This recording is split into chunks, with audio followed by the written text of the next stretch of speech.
to create cinematic text intro. তো ফার্স্টে ইনসোর্টে গিয়ে আপনাদের ব্ল্যাঙ্ক ভিডিও চুজ করে নিতে হবে। তারপর ডিউরেশন সেট করার পর আপনারা যে ইন্ট্রোডাকশান লেখাটা চান ওটা দিয়ে দেবেন। দিয়ে তারপরে একটু লেখাটা বড় করে ফন্টের স্টাইল সেট করে তারপরে ক্লিপ টু এন্ড করে আপনাদের সেভ করে নিতে হবে।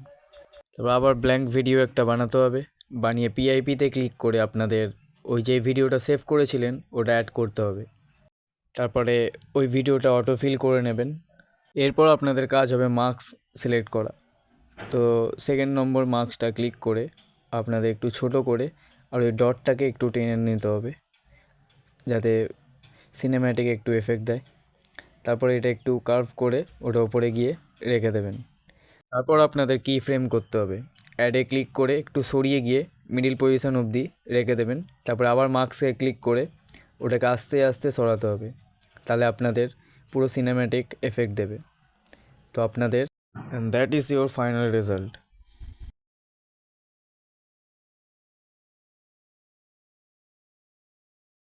বা আপনি আরেকটা স্টাইলেও করতে পারেন, নিচ থেকে ওপরে।